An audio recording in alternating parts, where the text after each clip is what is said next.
Hi, it's Dr. Harris with part one of our lecture and examples on implicit differentiation, sections 3.8 and 3.9 out of our text. As a way of introduction, I want to talk about the difference between implicit and explicit.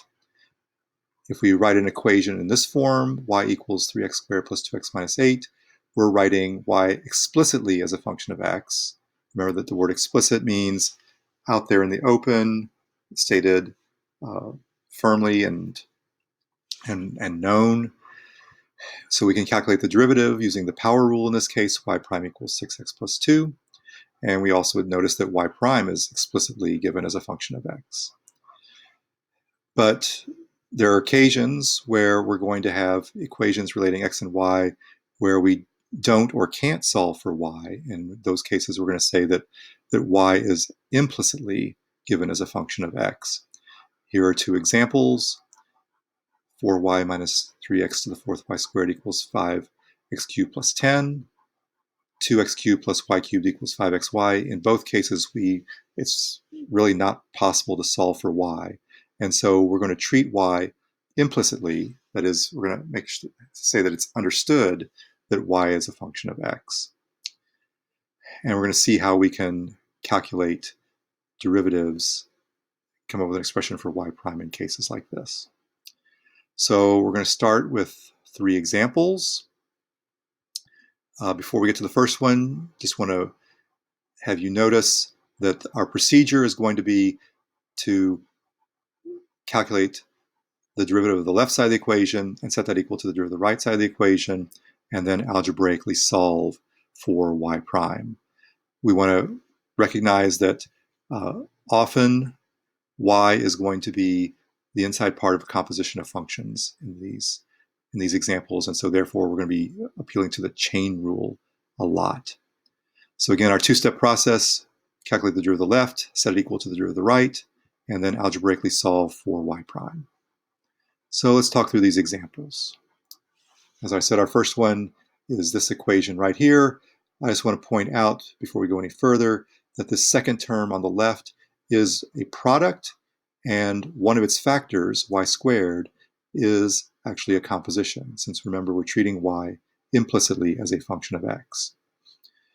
So let's go ahead and do that. The derivative of the left, we're going to have 4y prime, and then I'm going to use the product rule to calculate the derivative of x to the fourth y squared. So I get minus 3 times derivative of the first times the second plus the first, and here we're using the chain rule to calculate the derivative of the second. So y squared is a composition, the inside part is y, so we're going to have 2 times what's inside times the derivative of what's inside. Fortunately, the derivative of the right side is easy, 15x squared. So in this step, I distribute that minus 3 across these terms. I move a few things around as well. Here I'm taking 3 times 2 to give me the negative 6, and then I'm moving this y next to this x squared and putting the y prime behind.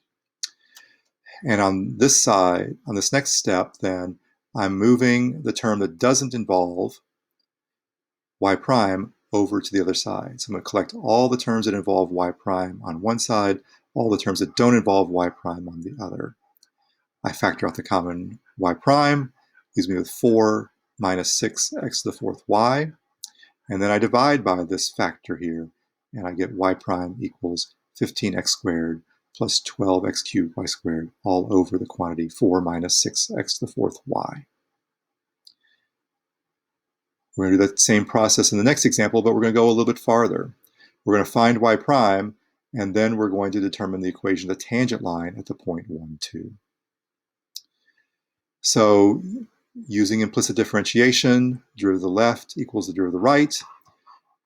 So the derivative of 2x cubed is 6x squared, but y cubed is a composition, and so it's going to be 3 times what's inside squared times the derivative of what's inside. And then on the right, I've got a product again. So I'm going to use the product rule. 5 times the derivative of the first is 1 times the second plus the first times the derivative of the second. The derivative of y, again, will symbolically represent as y prime. I distribute that 5 across, And then I want to move all the terms that involve y prime on one side, all the terms that don't involve y prime on the other. So subtract 5xy prime from both sides, subtract 6x squared from both sides. I get this statement. Then I can factor out the common y prime here and divide by 3y squared minus 5x. And I get that y prime is this expression right here. To get the equation of the tangent line at the point 1, 2, I just plug in 1 for x and 2 for y, and I'll get 4/7. So I've got the point, I've got the slope, and so therefore the equation of the line is y minus the y coordinate equals the slope times x minus the x coordinate. If you want to write it in y equals mx plus b form, we've got that right here. The next slide shows you some graphs. Here's the graph of 2x cubed plus y cubed equals 5xy. Notice that y is not a function of x. We're flunking the vertical line test for many numbers between 0 and say 1.5 or so. And I will point out that 1, 2 is a point on the graph.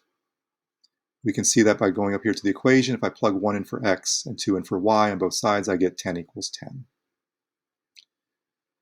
And the second graph, I've got the tangent line drawn in. So I've inserted y equals 4/7 x plus 10/7, and we see that indeed that line is tangent to this curve at the point 1, 2. My final example is a little bit more intricate. We're looking at the equation sine of xy equals cosine of y squared. So on this side, I've got a composition whose inside is a product. And on this side, I've actually got a composition of 3 functions. Cosine is outside, squaring functions in the middle, and then y is the inside of that. So we want to recognize that y squared is itself a composition. So applying our process, the derivative of the left is going to be the derivative of the outside cosine of what's inside it, and then we multiply it by the derivative of the inside part, which again we get from the product rule, very similar to what happened in the previous example. And then to get the derivative of the right, the derivative of the outside here is minus sine of what's inside it, and then we take the derivative of y squared. Y squared is a composition, so we get 2 times what's inside it times the derivative of what's inside. So the next step is a little bit minorly complicated. We want to distribute, and so I'm going to get y times cosine of xy, and then plus xy prime times cosine of xy. So I distribute here. I'm going to move this term over to the left because it has y prime. I'm going to move this term over here because it doesn't involve y prime. I'm using subtraction or addition as appropriate. And so I wind up getting this term plus 2y sine of y squared y prime equals minus y cosine of xy. I factor out the common y prime, and I divide as I did before.